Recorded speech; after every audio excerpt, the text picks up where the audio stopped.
Alright, what is up? Today I'm going to be showing you how to make a cargo rack for a dirt bike or anything, and then it's going to be pretty simple, so let's get into it.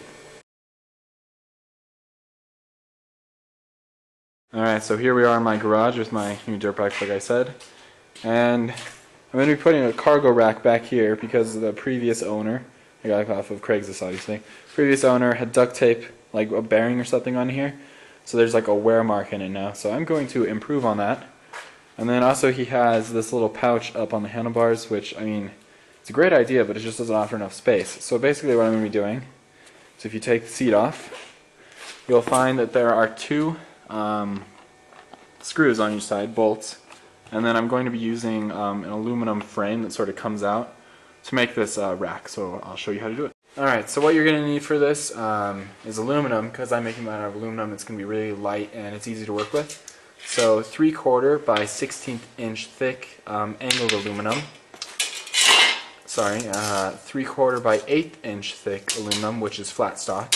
And then some rivets, just to rivet it all together. This is a 100 piece, it's an 1/8 inch wide by, I think, a 1/4 inch depth, yes. So rivets, and then also I found these pouches, just what I'm going to be using to put like spark plugs and whatnot in for the cargo.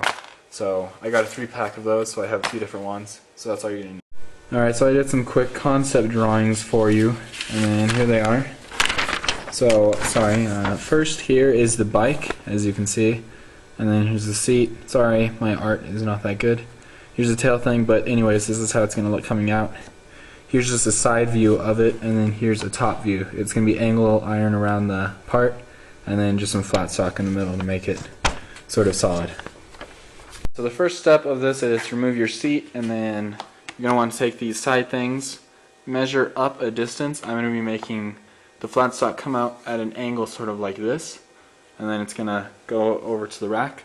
So I measured about 3 inches coming out of here, so go ahead and measure that. Pro tip for all of you pros out there, if you aren't going to like finish the aluminum in any way, I mean, I'm not going to because it looks quite nice as is, and you're putting in a clamp to cut it, I would put a paper towel around it just so it doesn't get marred by the clamp. Alright, so after having cut a piece of flat stock and drilling a hole and filing down the edges into a curve, I went ahead and put the seat back on for a couple seconds just to make sure that it's not cutting into the leather or anything.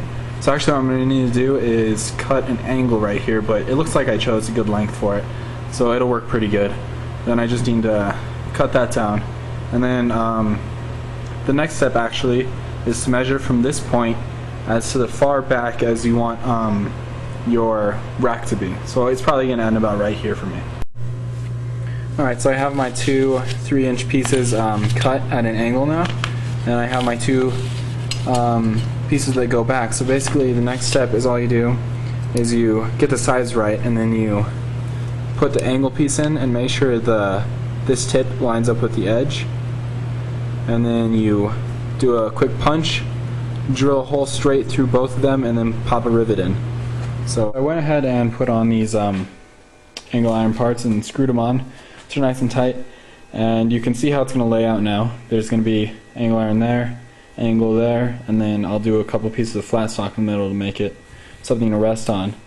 But as you can see, the rivet sort of made it loose, which is good. It gives me a little bit of playability.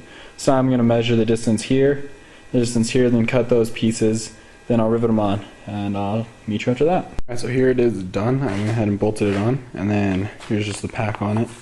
But I went ahead and added 2 extra metal slots in it just so the pack can sit on it easier. And then also back here I took some pipe insulator and just taped it on. I mean, you can make this as fancy or not fancy as you want, but yeah, so this is just pretty much what I did. Take it and modify it to however you need. So I mean, hope you enjoyed the video. Thanks.